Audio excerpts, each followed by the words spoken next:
have Imam Fode Drame here. For some of you, many of you, I know you guys had the opportunity to attend a Jummah today, and so he was our khatib, our guest khatib for the Jummah Salah. And I just want to make a comment that my uncle made, which was really interesting. He said that he felt a sense of peace when Imam Fode was talking, and he said it reminded him of being back home with his own father in India. So I want to thank you for that, for offering that luxury to the people here. So just a brief introduction, because I don't want to take your time. Imam Fode Drame actually currently resides in Vancouver, and has been there for quite some time doing Islamic work. His foundation, for those of you that aren't familiar, is called the Zawiya Foundation. They do humanitarian and relief work on a very large scale in the Vancouver area. They're involved in many, many different projects. But he is an imam, a leader, a teacher, and he comes from a very long line and lineage of teachers from the West African region. And for those of you that have the opportunity to study West Africa and Islam in West Africa, certainly would understand this. But we're honored to have him here and to join us. So I ask that you give us just a little bit of your time. One thing I did want to mention is, obviously, in addition to all the work that Imam Fode does, he's also authored many books. And we're lucky enough that he does have his books outside. If you have cash, you can purchase them. If not, the people that are there will give you contact information if you'd like to purchase the books in the future if you don't have cash. And maybe we can use this opportunity to invite him in the future to talk about one of his books. Because we do have book clubs here, and obviously it would be our honor and privilege to read your book and talk to you about it. So this is our invitation from our community to you, inshallah. So I'm going to pass the microphone to him.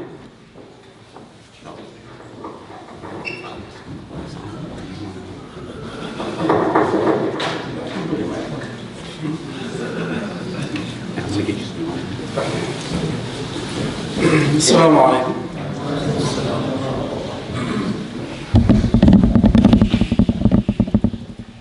الحمد لله وكفى وسلام على عباده الذين اصطفى ثم الصلاة والسلام على المصطفى المجتبى وعلى آله النجباء وعلى صحابته الكرماء ومن والاه إلى يوم الدين والجزاء وبعد.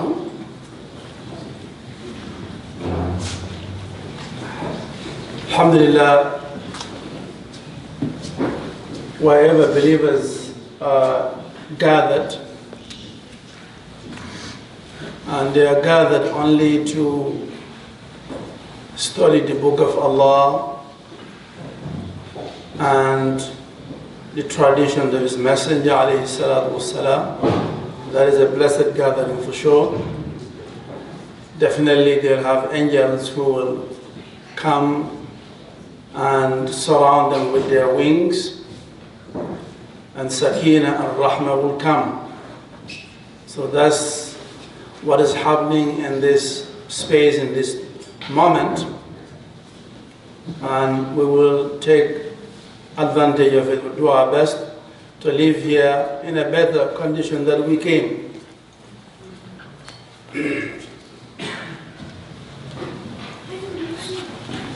The topic of the lecture is about healing and Fitrah. Fitrah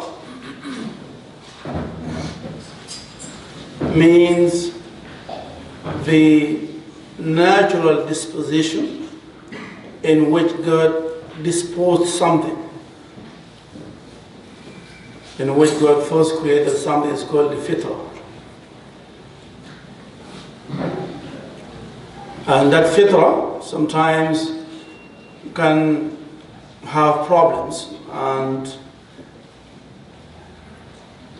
it needs to be brought back to where it was at first. That's what we call mainly healing. Because Allah created the human being, the human heart, in a perfect condition. But accidents in our life, or incidents in our life, sometimes temper with that natural disposition, and we need to find a way to correct it. In the line of Allah's blessings, healing is in the third level. The first most important blessing, for which we need to thank Allah subhanahu wa ta'ala, is that He had created us. He brought us from nothing to something. That's the first ni'mah, the first blessing.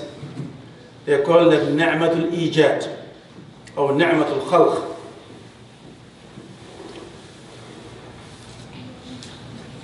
But Allah could just have created you and left you like that, to yourself, to wander around in this universe, which is vast and dark.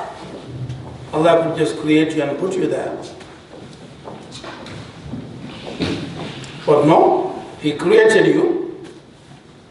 First blessing. Second blessing, He gave you guidance. He created you and also show you your way. Instead of leaving you to be going around in a circle all your life, have no sense of direction, have no purpose. So that's the second ni'mah, for which we need to thank Allah, to thank Him for the blessing of guidance. It says that الذي أعطى كل شيء خلقه ثم هدى. Allah, He who gave everything its creation and then guided them. كل شيء أعطى كل شيء خلقه فطرة ثم هدى. That is to say that as long as something is in its fitrah, it is guided. You only get misguided once you lose your fitrah. So it goes hand, it's a chain.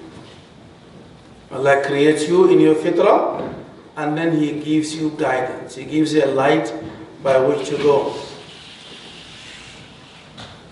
So أعطى كل شيء خلقه ثم هدى.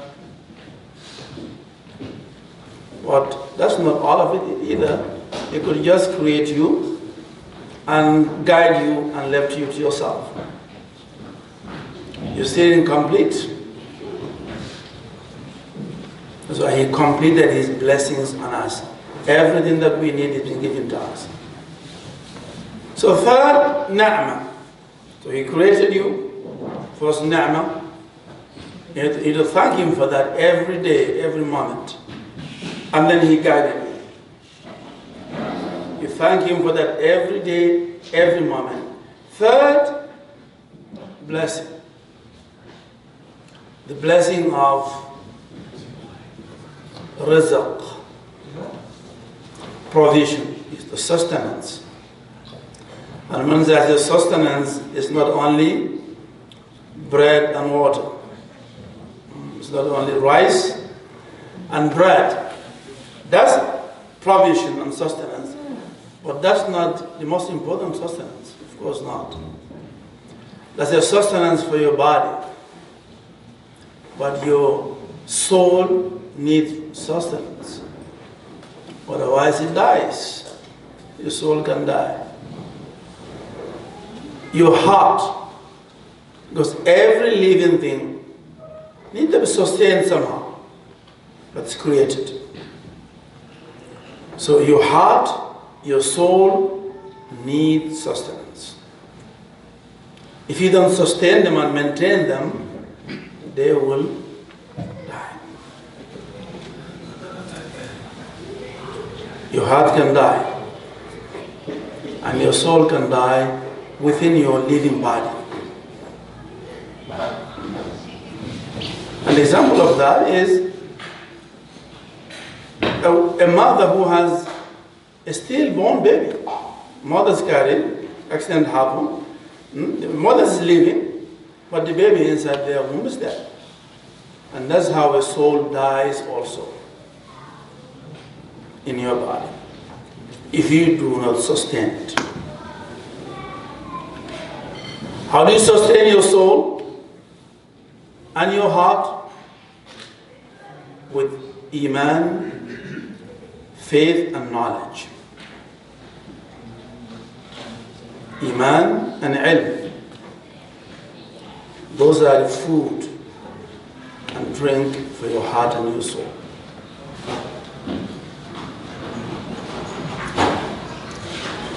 So that is the third ni'mah, for which we need to thank Allah subhanahu wa ta'ala.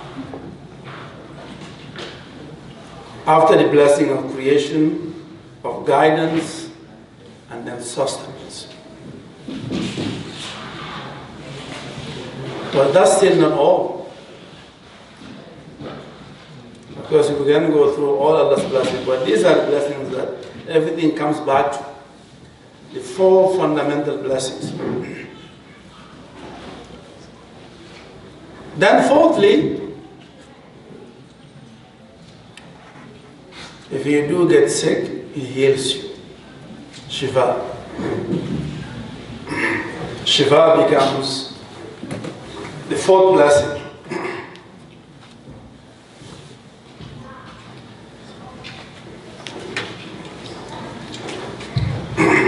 In God.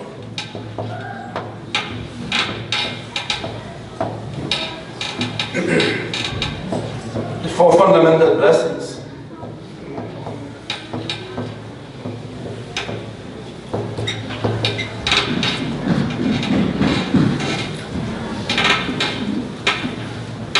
Al-Ijaz,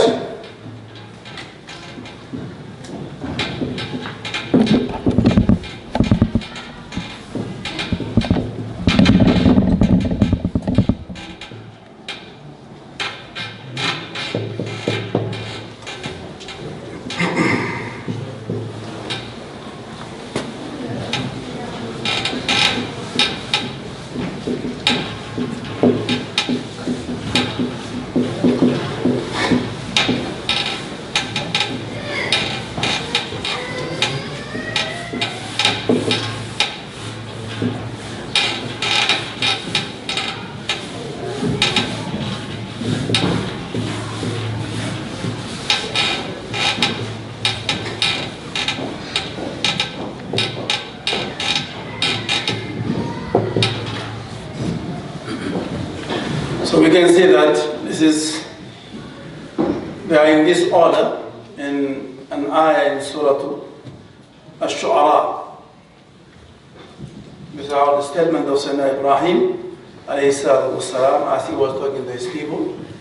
إِنَّهُمْ عَدُوٌّ لِي إِلَّا رَبَّ الْعَالَمِينَ الَّذِي خَلَقَنِي فَهُوَ يَهْدِينِ.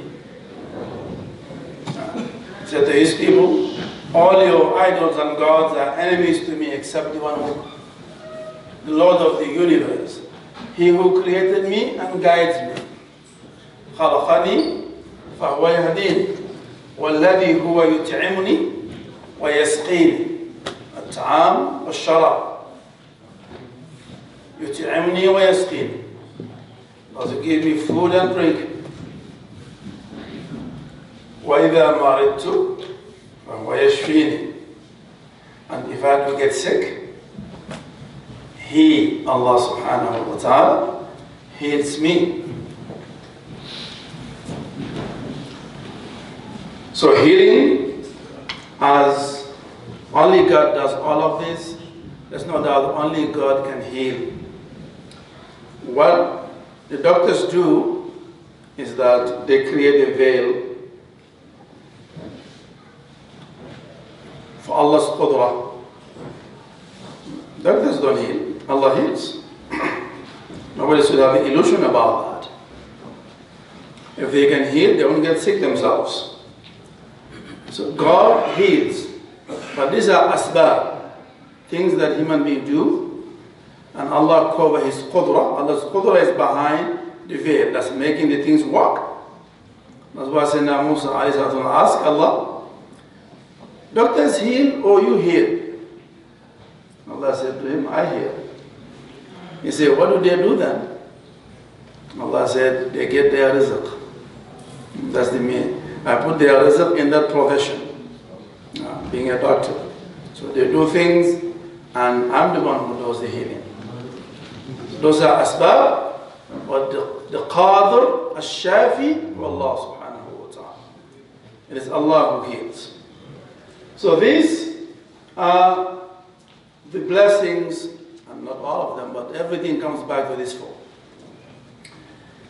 If you exist, you are guided, you have a sustenance, and you are sick. Do you think you will enjoy them? You won't enjoy your life. You can have all the three above. If you don't have the last one, you will not enjoy it. If you are sick, they give you food. It doesn't taste good to your mouth. You don't feel good eating. The food might be as good as possible. Maybe the best dish in the world. But if you are sick, it doesn't mean anything to you. The problem is not with the food. The problem is with you. فَمَنْ يَكُ ذَا فَمٍ مُرِّضْ مَرِيضٌ يَجِدْ مُرًّا بِهِ الْمَاءُ الزُّلَالُ. The poet in Arabic says that if you are sick and your tongue is bitter, your tongue is bitter, your taste changes, even they give you fresh, sweet water, it turns bitter in your mouth. So the problem is not with the water or the food, the problem is with the sick person. So we don't have to try to fix the food. We fix the sick person. We heal him. One is healed, he'll find the sweetness of water and the sweetness of food. So that is the importance of health. That without it, we do not enjoy any of this. And that's what it is. That the problem is not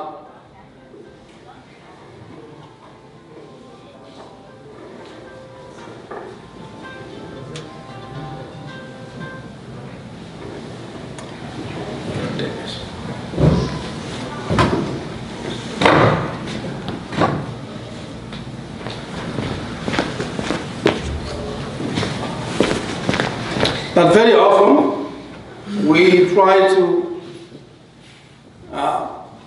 fix the food instead of fixing ourselves. We try to get as much tasty food and meat as possible because we think that the more we manipulate the food, the better we can eat. And that's not the case. If your heart and your soul are in a healthy condition, any food tastes good to you. And that's why the Prophet ﷺ, they ate a little, but they are satisfied. Satisfaction comes from inside of them, not from food. So the healing here gives quality to these three: your sustenance, your guidance, and your fitrah.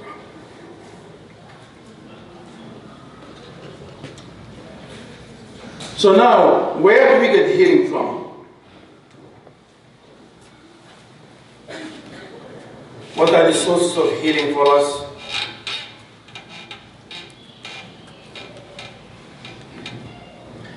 The first source of healing for us is Quran, the word of Allah subhanahu wa ta'ala. If somebody is sick, we should seek healing for them from the Quran. before we think about anything else. But that healing is only valid if you believe. So that's the condition. If there's Iman, the healing will come from the Quran. Guaranteed. So Allah says in Surah Al-Isra, وَنُنَزِّلُ مِنَ الْقُرْآنِ مَا هُوَ شِفَاءٌ وَرَحْمَةٌ لِلْمُؤْمِنِينَ. We bring down from Quran what is healing and mercy for the believers. For the believers. Those who believe in it will find the healing in it. That's why the story of the Prophet ﷺ, the hadith is in Bukhari and Muslim. The man who came to the Prophet ﷺ said to him that my brother is sick, has a stomach ache. The Rasulullah ﷺ said to him that, then go home and give him honey. Give him honey. Because God said in the Quran that honey has a shifa. فيه شفاء للناس. In it, it is a healing. There's healing in it. The Quranic language has to be taken carefully. He said, فيه شفاء للناس. There's healing in it. Not it is a healing. That's a different thing. There's healing in it. So he said, go and give him honey. He went home and they gave him honey. After a while he came back to the Prophet ﷺ. He said, he's not getting better. Rasulullah said to him, go and give him honey. He went back. They gave him honey. Brother came back later. He said, it's getting worse. It's not getting better. Rasulullah said, he said, your brother's stomach is lying, but God says the truth. Sadaqallah wa kadhaba batnu akhik. If God said there's a healing, there's a healing. It's what's called Iman. Have no two minds about it. God said this, it has to be. No question about it. Go and give him honey. When he went and gave him honey, he came back with the good news. He said, now the pain is gone. My brother is fine. وصدق الله وكذب بطن أخيك. Your brother's stomach is lying, but God will not lie. So Iman is a condition. Ibn Mas'ud, the famous Sahabi,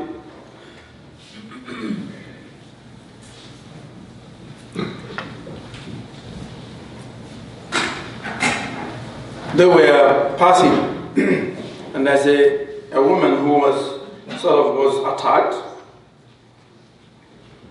by an invisible being. So he was kind of possessed. And Ibn Mas'ud came to and then came to her and recited something. And immediately the lady was relieved. So Prophet ﷺ had a boy. He said, what did you read? He said, Allah inspired me to read the end of Surah Al-Mu'minun.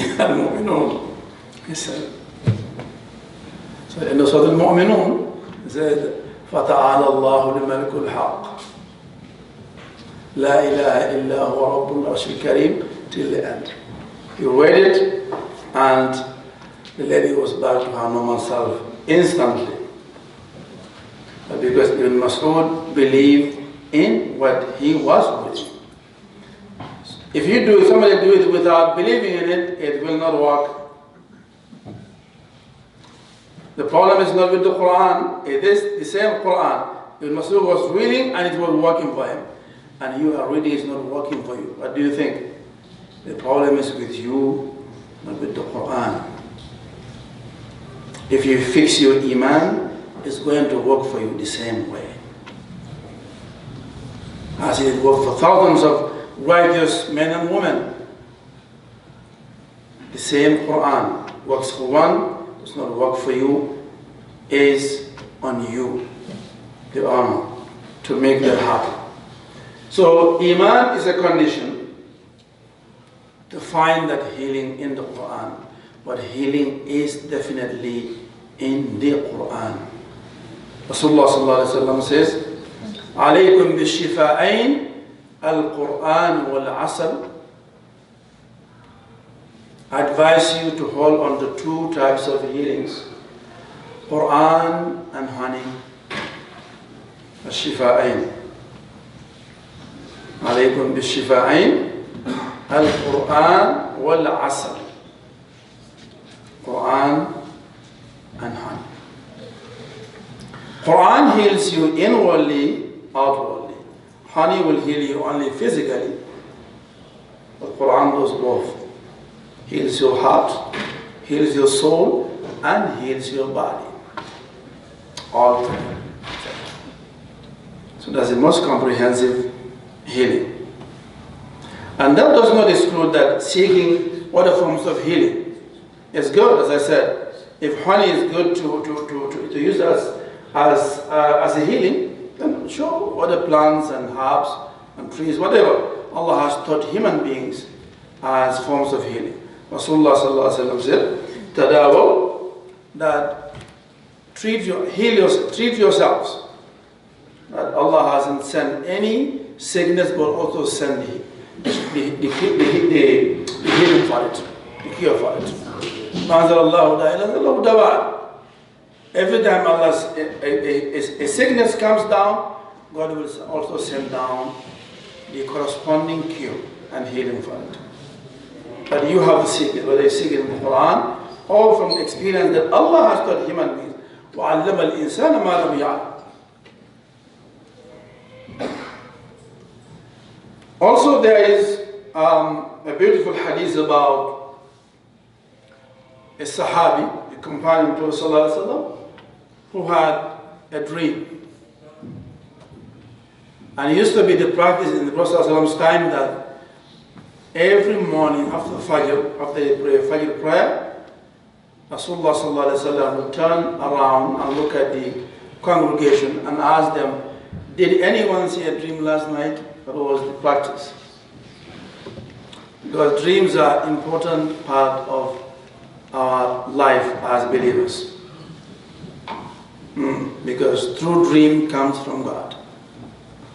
It's a coded speech that God speaks to you, but in a coded way. So that speech has to be decoded. Somebody has to know how to break it down and break the code. Because ta'bir, as Sayyidina Yusuf was known for that.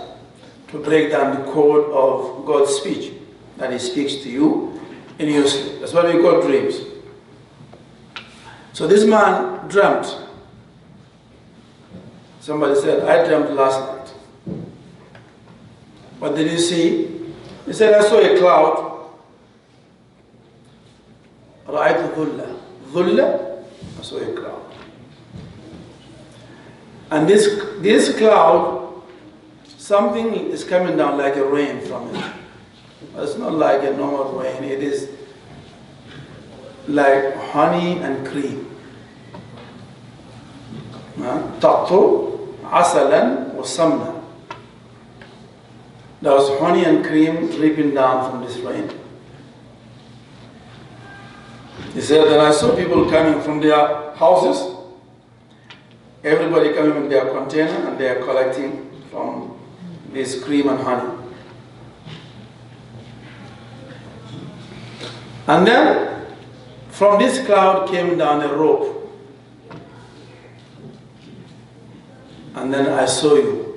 I saw you, the Prophet ﷺ. I saw you came, and he held onto this rope, and he climbed into a cloud. And somebody came after him, also held onto the rope and climbed into the cloud. And somebody also after that man came and held onto the rope and climbed into the cloud. And another man came after that, and when he held the rope to climb, it broke.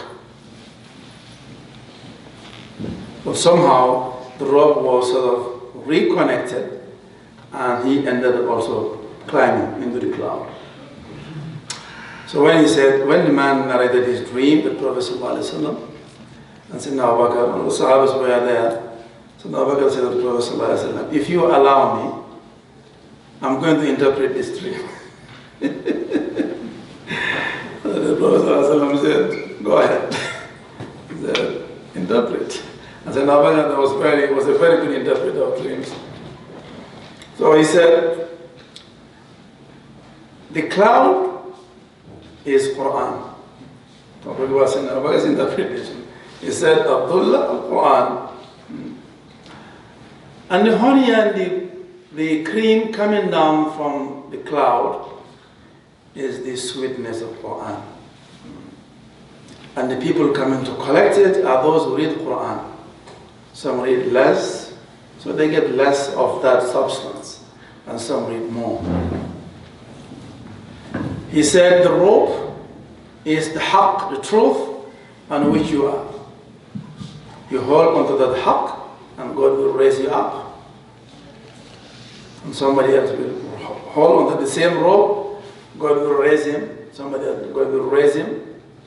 And somebody else will come somehow. He has some problems, but eventually also will be raised up. So when he said that, then he turned to the Prophet, he said, did I get it right or wrong? And Prophet ﷺ said, you got some right and you got some wrong. أصبت بعضا وأخطأت بعضا. I didn't explain after that. What did he get right? What did he get wrong? But however, the point I started the dream is that the cloud and honey and cream. He said that the cloud is Quran, and that's what it is. And that cloud drips honey and cream. But when somebody, a believer in Quran, somebody believes in Quran truly from his heart or her heart, if you stand in prayer and your heart is present, that honey and cream will come on you. You won't see it outwardly, but it's coming inside you. It's weighing down on your heart and your soul. The cream nourishes your heart. The honey heals your heart. That is the reality that we don't see. But that's what's happening with Quran. That's how Quran is all-encompassing. It has everything that a believer needs in it. But it takes someone who truly believes in it. That's all. If you believe, you will find it there.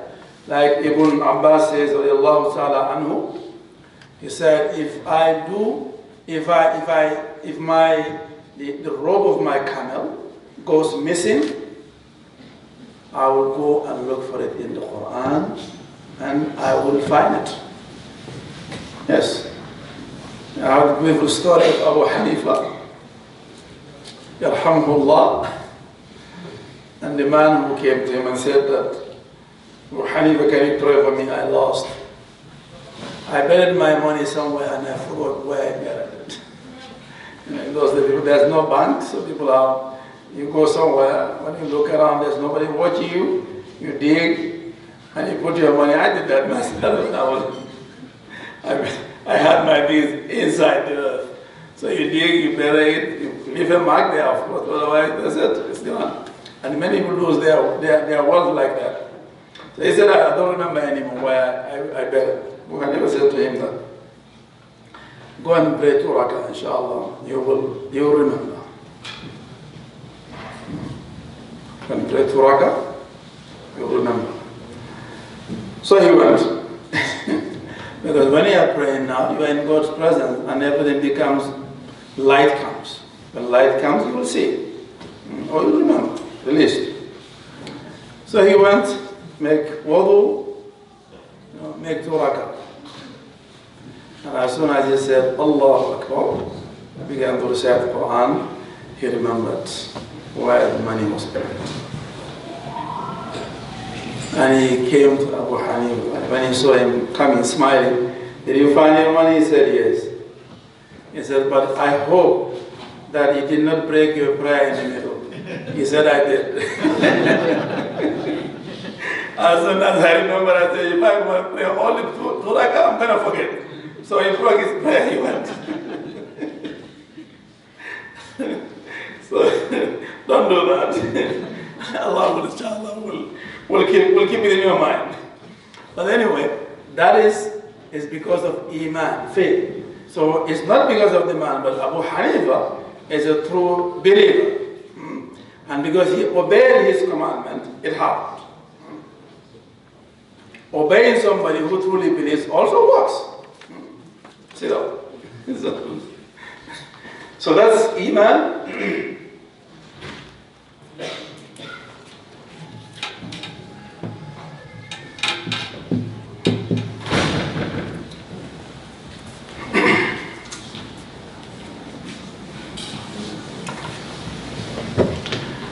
So we know that Allah subhanahu wa ta'ala says, قُلِ ادْعُوا اللَّهَ أَوِ ادْعُوا الرَّحْمَنَ أَيَّمَّا تَدْعُوا فَلَهُ الْأَسْمَاءُ الْحُسْنَى.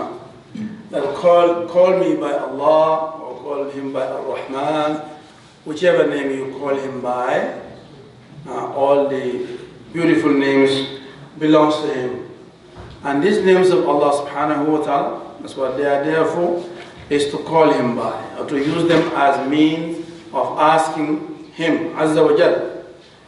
And among those names, we don't have, of course, the 99 names, but according to the scholars, Allah's names are countless. The 99 is not all of them, but those are the principal names. So that's the consensus of the mainstream scholars, that Allah's names, Ghazali, Al-Qurtubi, they all have mentioned, they all wrote books on the 99 names of Allah subhanahu wa ta'ala. So there is no name per se in the 99 names that is called the healer. Maybe say that Allah is the one who heals. But there are names that relate to healing. Does anybody remember anything of that nature in the crowd? Shafi. And that is not in the 99 names, but that is Allah's name for sure. Al-Shafi, Al-Kafi, Al-Mu'afi, all these are names that has to do with healing and reparation. Any other name in the 99 names only, I'm asking. There is no 99 names. Is there any other name that may relate even indirectly to the idea of wholesomeness? Jabbar? No? Jabbar? Al-Jabbar? Yes. Because Al-Jabbar has... Very good. First of all, we need to know what does that mean, Al-Jabbar.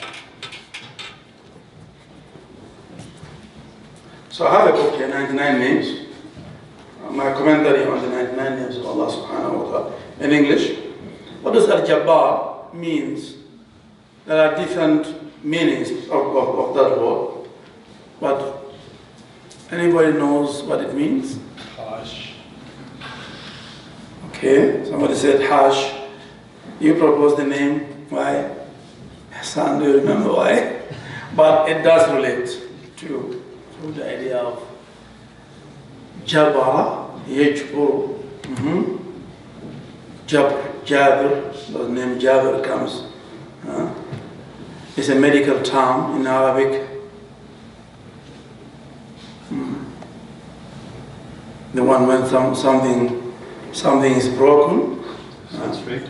Huh? Correct. Exactly, the one who sews together a broken bone. That's what they call Jabr. The name Jabr comes from that. So Allah, the one who put things together when they break. So Jabr. Jabr khatiruhu, when somebody's heart is broken, to fix their heart. So that's one of the meanings of Jabbar. But there are other meanings, the word that the brother was saying, the all-overwhelming, the one who overwhelms, the one who imposes his will on his creation. So it has those two meanings. But as Jabbar, as the one who put things together, it relates to healing. Because when something breaks, it has to put together. So that's good. Jabbar.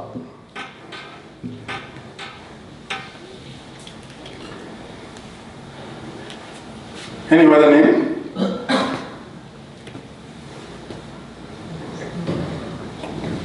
In principle, every name of Allah should be Shifa, so... Nah? I'm saying in principle, every name of Allah should have a Shifa. Right? Yes, I agree with that. Any name you can use for any purpose, except that some names are directly linked to a particular topic. That's all. Yes, sister? Al-Qadir. Okay. What does that mean?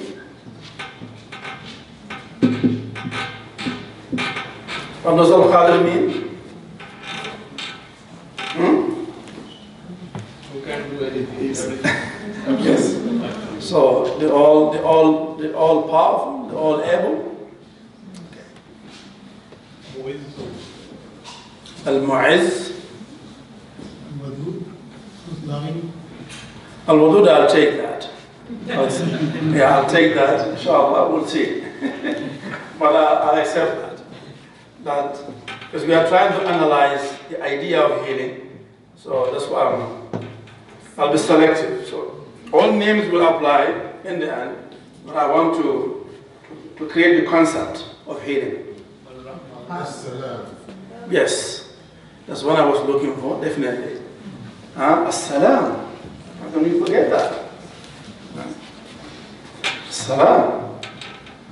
Barakallah. Yes. Yes.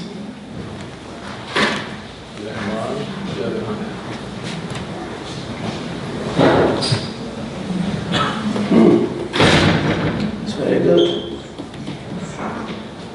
Yes, my young friend. Nah? Al-Ghaffar. Yes. That's very good. Yes. Because sins are sicknesses of the heart. Yeah, my brother? Al-Qawi. Al-Qawi? Yes.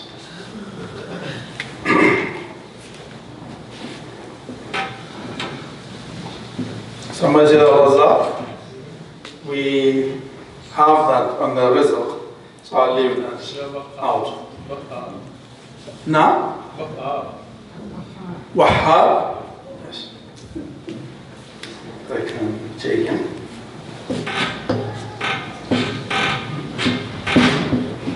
Al-Wahhab. Okay. Yes, that is sort of encompasses all of them. I'll put it Rahman. Al-Nafi'. Al-Nafi'. Yes. Barakallah.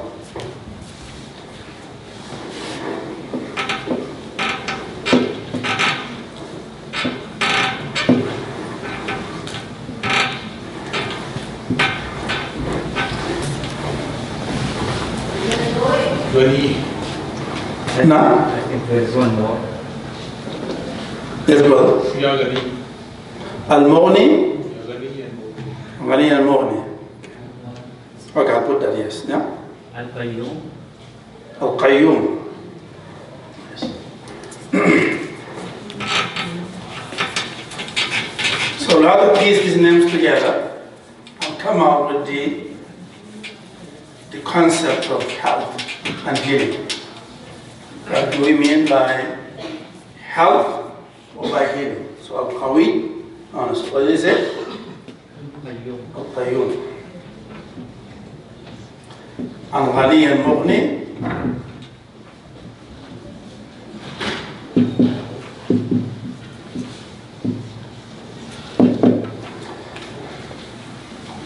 Seem to have covered very well. As we'll piece it together, we'll see how. Sister? Al-Hakim. Al-Hakim. Okay. I know the traditional name of doctor in Urdu and some Eastern languages is Al-Hakim. So definitely to be a doctor, you have to be a Hakim. Twice. And Al-Hayy. Al-Hayy. I'll pass. No? Al-Latif al-Khabir. Okay.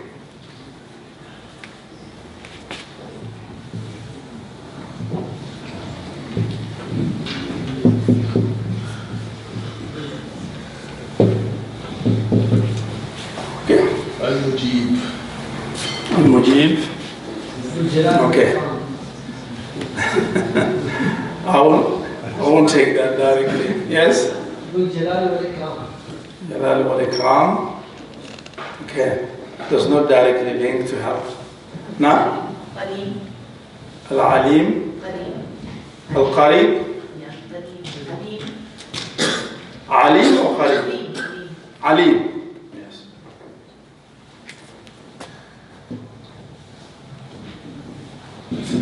Al-Mu'ti. Al-Wahid. Yes. That's very important one in this scheme. Al-Mu'ti.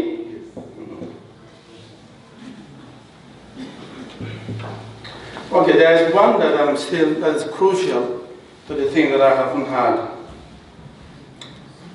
Kareem. No. I'll say in English because the restorer, the one who restores. Anybody remember the name by that? Al-Mu'id. Huh? Al-Mu'id. To restore. Restoration. Al-Mu'id, yes. Barakallah. So we can see that the concept of health is coming together through these names. If somebody breaks, Al-Jabbar will put it together.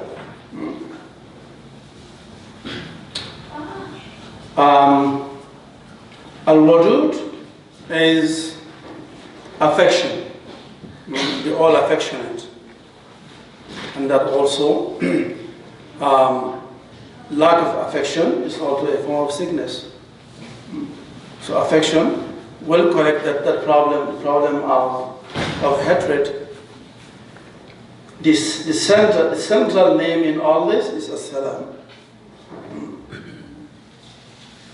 Qalbun Salim talks about a sound heart. Salim means sound, wholesome, flawless. So that's the central name among all this. So when Allah says salam to you, you become completely wholesome. Assalam. So salamun alaykum, salamun alaykum. So we pray for one another. May peace, may God say salam unto you. Salamun qawlan min Rabbin Rahim.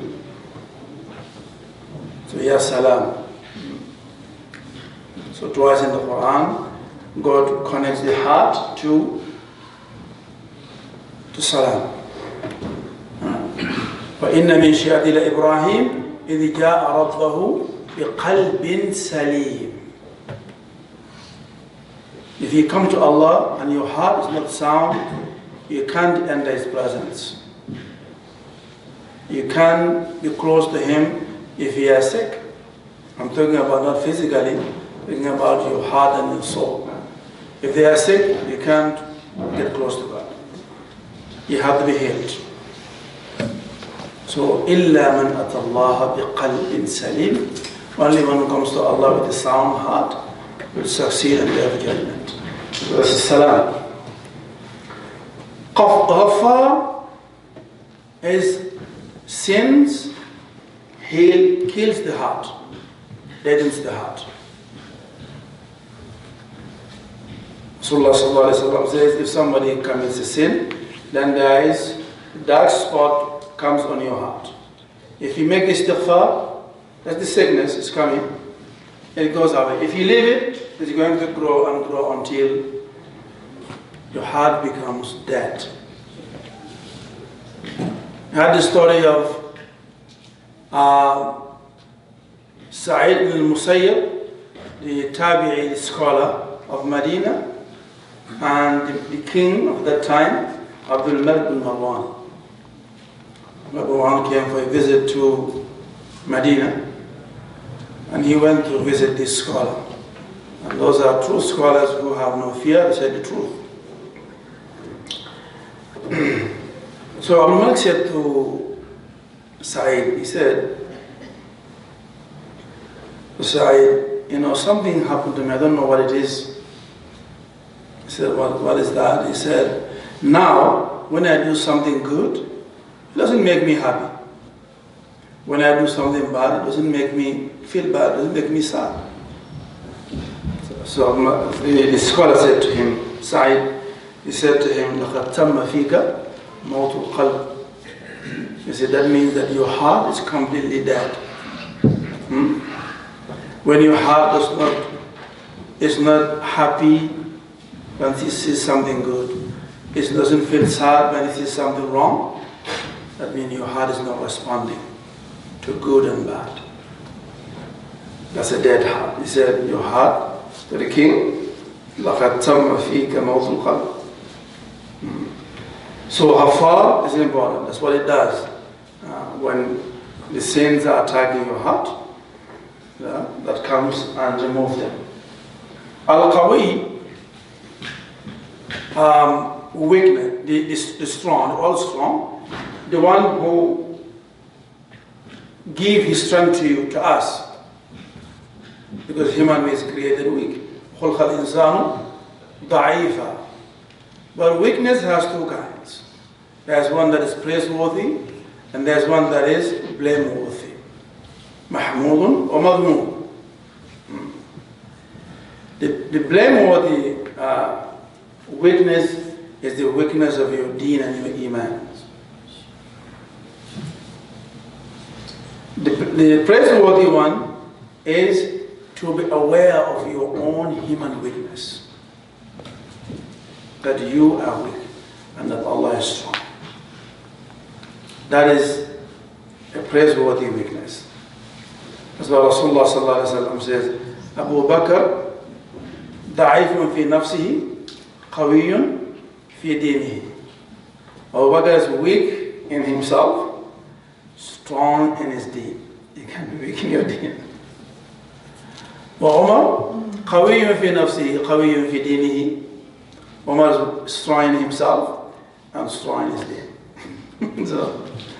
So Al-Qawi, that is a means for us to heal our weaknesses as a name. An-Nafi', the one who benefits. Also, that's clear. Because the opposite of that is the one who causes harm. So sickness is a harm. And Allah is the one who gives health. So in that way is An-Nafi'. Al-Wahid. Can anybody explain why Al-Wahid is relevant to health? Which way? He is the only one who Huh? He is the only one who gives. The only one who heals. Any other aspect of that? Any other contribution to that? Yes. Makes whole. Makes whole. That's good. The only one who can heal you and the one who can make you one. Because being broken is an unhealthy situation. To be together, all together. We call that to be wholesome. So al-wahid relates to that. Al-qayyum, why is that relevant? Somebody give me al-qayyum. Because he keeps us in shape. He's, always. The one who keeps, yes, that's good. Al-ghani and mughni, where do they fit in terms of health, soundness, wholesomeness? Because if we are healthy, then we are not seeking, other people for support. You hit a very good point. I just need more clarity on that. Very good, brother. Any more contribution to that? Al-ghaniyu, al-mughni, how does it relate to soundness, health? If we understand this name, we don't need any humans. We just need Allah. So He is the one who created us to take care of us. Exactly. So that completes your suggestion. Yes, there's somebody else who wants to add to that. Now? That has always worked. Yes. So what it is means that as long as you feel unsatisfied in your heart, you are not wholesome. Your heart cannot be completely wholesome, at peace, unless you feel that you are completely satisfied. So Allah said, وَلَسَوْفَ يُؤْتِيكَ رَبُّكَ فَتَرْضَى. I'm going to give you until you are satisfied. Because once you are satisfied, then your heart is at peace. If you still need, then your heart won't be at peace. So al-ghaniyu, al-mughni are also important, relevant to the idea of health and soundness. And we come to al-hakim, that is the common name of, where does it fit in this scheme? Because the wisdom comes from Allah and into the heart, and only because of his, hakim, sift, it can come to us, and then that wisdom will also keep us on our way to some heart. So how can we define, what do they define wisdom? When they say wisdom, what do we mean? Somebody is wise or wisdom. What's the definition of wisdom? At least the one that is in our books. They can choose. Actually, in the Quranic context, wisdom means whatever Rasulullah has, taught us to how we need to spend our life. That is in Quranic terms. Definitely, that's true. Yes, they have something to add? Somebody who can choose. They can make a choice. Somebody who ensures Can make a choice. and make a choice. That's true. Another aspect of it, yes. Well, Yes, Hakim, it's wisdom mean the big picture.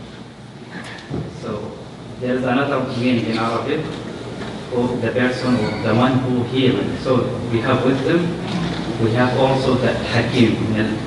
al-hikmah. So usually when they define the word hakim, like in the books of hadith and tafsir, they say that الذي يدع كل شيء في مكانه في محله, the one who puts everything where it's supposed to be. The one who puts everything where it's supposed to be. So meaning that balance. The word hikmah is about al-mizan, al-tawazun. That's what wisdom means. A balanced person is a wise person. If you're not balanced, you're not wise. You can't be wise.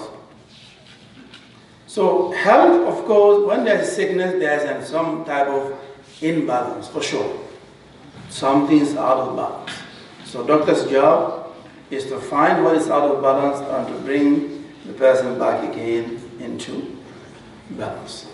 Because God created everything with a just measurement. When the measurement goes above or below, there's a problem. As you know, your sugar goes a little bit above, there's a problem, diabetes. Below, diabetes. Blood, high pressure, low pressure. So God has measured everything and must stay right on that. Right on the line, on the dot. If it goes off, you're out of balance. Your temperature goes too high, or it goes too low. That's what hikmah is about. To put everything where it's supposed to be. So that's crucial in the concept of health and healing. Hikmah. That's why we call them Hakim, a person who knows how to balance you again if you lose your balance. Someone suggests Al-Latif Al-Khabir. Anybody has any suggestion for that name, those names? You usually go together in the Quran Al-Karim. What does Al-Latif mean? Who can see like any tiny information? Exactly. We call in English subtle. Subtlety, to be subtle. The all subtle, the one who is aware of the little details in everything. The all subtle. Al-Latif, so he is Lutf, but also carries the meaning of gentleness. The all gentle. The all gentle, which is very crucial, directly relevant to the idea of health. Because any type of violence or, will definitely upset the order of the body. So you have to have gentleness.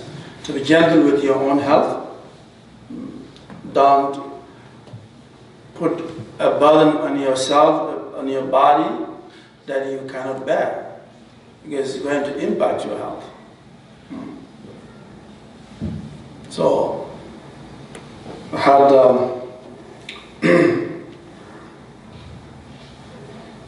the story of Prophet ﷺ and Abdullah ibn Amr ibn al-As. He had his father came to complain with the Prophet. He said, he didn't sleep at night, he prays all night. He fasts every day. He prays all night, he fasts every day. So Prophet he came to their house. He said, I heard that you fast every day, you pray all night, and he said that you're gonna fast for the rest of your life like that. He said, yes, I said. He said, no. That's too much. He said, I want to finish the Quran every day. He said, no. Read the Quran once a month. He said, I can do better than that. I said, okay. Read it once in every fortnight. He said, I can do better than that. He said, okay, read it once a week. He said, I can do better. He said, there's nothing better than that. He said, fasting. No, fast one day and live 2 days. Or fast every 3 days of the month. That's like fasting the whole month. He said, no, I can do better. He said, okay.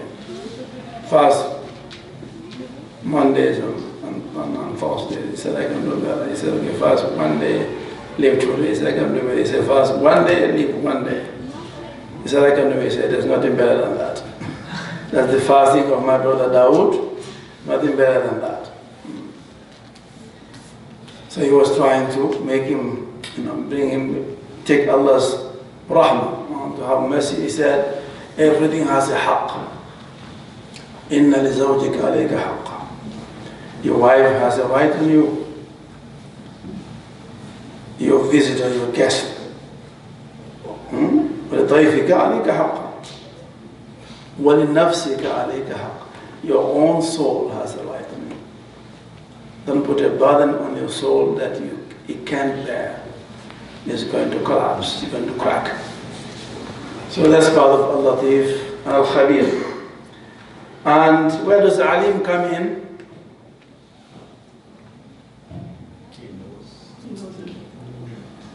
Okay, with all knowing, how does that help us with this idea of... God gave knowledge to humans to treat other people like the doctors.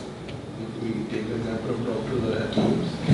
Allah is Alim, and then He gave knowledge to you. It's very good, brother, yes.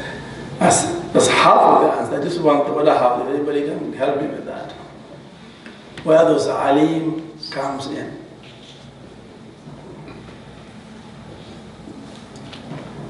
But the way the names work is that if you call a name, it's between you and God. So it reflects back on you. If you call it Alim, knowledge comes back to you. So that's how it works. Whatever you say comes back to you. Yeah.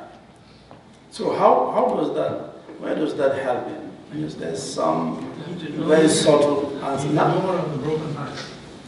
Now? He's the knower of the broken hearts. Broken hearts. And therefore? He knows what to fix. No? He knows what to fix with that With that help. It's very good. Still something more to that before you conclude. Because he is Alimul Bidat Sudur. That is so. He knows what is in the bosoms. And then he is What? able to heal the heart. What I was going to add to that is that ilm is the opposite of what? Jahl.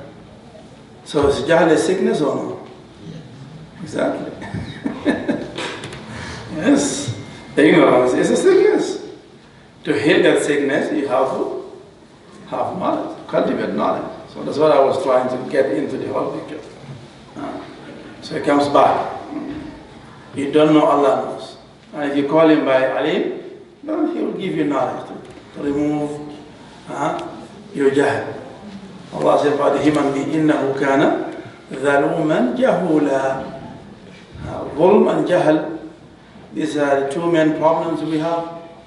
So we need to ask Allah to remove them from us. So Alim goes against jahl, and Hakim goes against Zulm. And Al-Mu'ti, the one who gives naturally. That gives us the idea that health is not something that we earn, it's something that is a God-given gift, as we see. When I get sick, as he said, he heals me. And we see Sayyidina Ibrahim didn't say, when he made me sick, did he say that? No. He didn't say that. That is out of adab. That's lack of manners with God, to attribute sickness to him. Even though we believe that nothing can happen without God's will, but we don't say, God made me sick. You don't say that. Say, I'm sick. Oh, Shaitan makes me sick, as Sayyidina Ayub said. But sickness is not attributable to God. So he said, if I get sick, then he heals me. However, we attribute death to God. What's the difference there between sickness and death? Why do we say God put me to death? We don't say God made me sick. Why? There's a difference. We say, وَالَّذِي هُوَ يُمِيتُنِي ثُمَّ يُحْيِينِي. He who makes me, put me to death and brings me to life. So what's the difference between sickness and death? What's the difference between them? Why is that sickness can be attributed to God, but death could be not? الموت حق. No. الموت حق. الموت حق صح. Sickness can be healed, but when you are dead, you cannot, Yeah, that's not. But why do we say God put me to death? But I can't say God made me sick. No. because only Allah can give you that. So the point is that because death is not a bad thing. No. Death is created, no? And God doesn't create anything evil. No. Whatever God has created, God creates everything good. Unless that thing changes into something else. It's their problem. So, خلق الموت والحياة. He created death and life. So death is good. So if God can put me to death, that's a good thing to say. But to say God put me to sickness, it is not a good thing. What's the difference between them?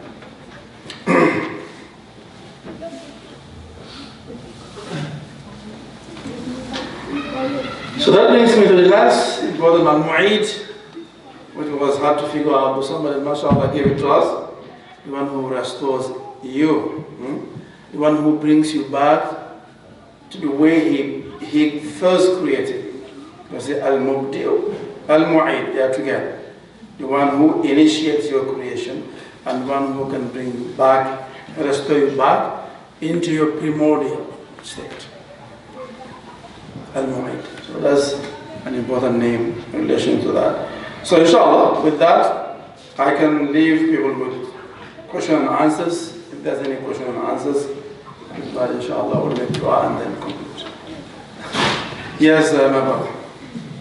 We are already talking about that healing, but if this is a social tradition, the social also has said that if you are sick, you are more closer to Allah. So what's the difference between this healing we are talking since 1 hour for the last 1 hour, but the other aspect we did not touch? I mean, we don't have another time to say about everything. This is a topic that needs maybe a whole week, a seminar to talk about in detail and depth. I'm just giving you a quick overview. In terms of times that dua is answered, in the time that when you are close to God, one of them is sickness, because when you are sick, you are weak. You feel your weakness. And if you are aware of your weakness, then you are close to God for sure. So that's the time that you make dua is accepted. One, if you are traveling, the same thing. Because when you are traveling, you are in a hardship all the time. So when you travel and you pray, your prayer is answered as well. So people don't forget that. If you are traveling, make dua. What else? Anybody knows any other time that dua is after fard is done? ما بين الآذانين, between the two adhan, exactly. Adhan iqam, dua is a good time to make dua. What other time? When it's raining. Huh? When it's raining. When it's raining. And why rain is so important? No. Because when it's raining, the angels come down also with rain. So the dua also is answered in those moments. Yes, brother. Have a question? No, one more thing. It's when we break our fast. Yes. The sign for Hatan. So when you fast and before you're about to break your fast, if you ask Allah subhanahu wa ta'ala also, so your dua is answered. There are many others, but we can just to say only a few of them. But this did not answer my question. What was your question? I was saying that we touched on the healing, Mm-hmm. but as I said that Rasulullah also has saying that you are closer to Allah when you are sick, right? And if you are not getting sick, I think I have heard that when Sahaba did not get sick for a long time, they used to get worried that Allah is not happy with us. So that's what I'm asking. Yeah. To see sickness as a trial from Allah subhanahu wa ta'ala, that's the positive side of sickness. Yeah. That doesn't mean that we wish to be sick. That's not allowed to do that. Yeah, not allowed to wish to be sick. But if you do get sick, it is a sign that Allah subhanahu wa ta'ala is close to you. Yeah. So we don't wish to die, it's not allowed. We don't wish to be sick. Even though death, as I said, is good, but you still don't wish to die. Yeah. Because that's not allowed to. That's not allowed to. Yeah. Any other questions?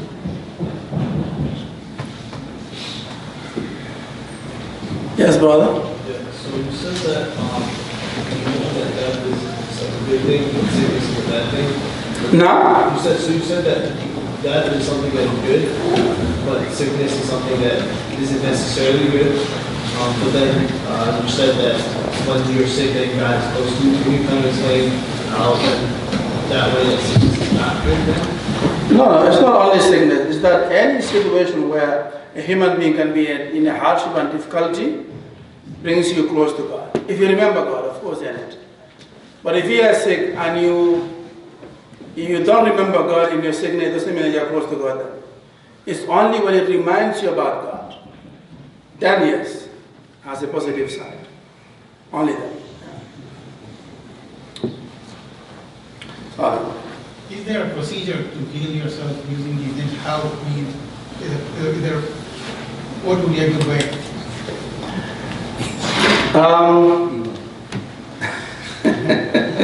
Yeah. So first thing you have to, that's the first thing, yes. You have to believe that in Allah's names.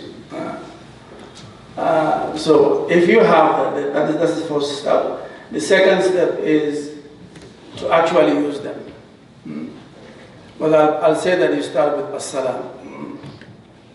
Ya salam, call him by that, inshallah, with the intention of receiving help from him. You'll be healed, inshallah. Yeah. Even though the other 99 names, all of them together also, will give you help. So you're saying reading Quran is not enough, you have to have a wazifa? Reading the Quran, it could be enough, depending on your how much you understand of Quran. Yeah. But wazifa definitely does help. Yeah. Yes?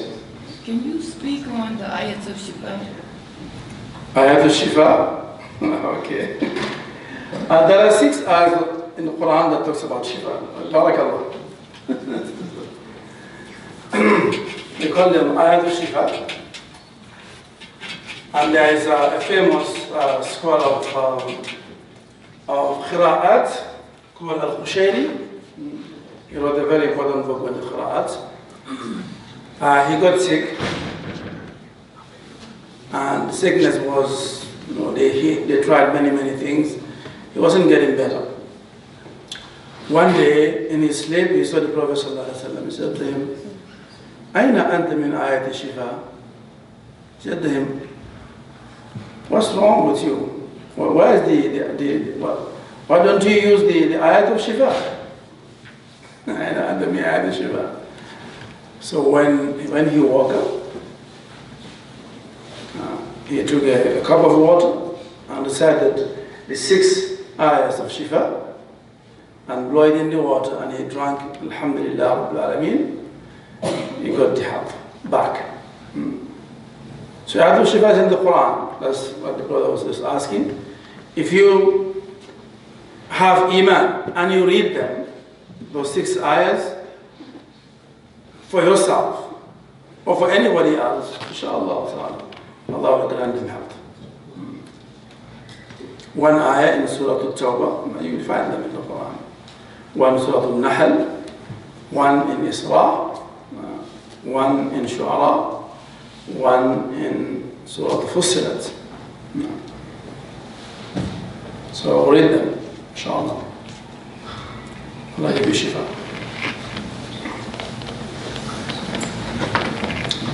Any other question? Inshallah, we'll make dua. بسم الله الرحمن الرحيم. ربنا تقبل منا إنك أنت السميع العليم وتب علينا إنك أنت التواب الرحيم. ربنا آتنا في الدنيا حسنة وفي الآخرة حسنة وقنا عذاب النار. ربنا لا تزغ قلوبنا بعد إذ هديتنا وهب لنا من لدنك رحمة إنك أنت الوهاب. ربنا إنك جامع الناس ليوم لا ريب فيه إن الله لا يخلف الميعاد. اللهم أنت السلام ومنك السلام حينا بالسلام وادخلنا دار السلام. أخرى تحبونها نصر من الله وفتح قريب وبشر المؤمنين. سبحان ربك رب العزة عما يصفون وسلام على المرسلين والحمد لله رب العالمين برحمتك يا أرحم الراحمين.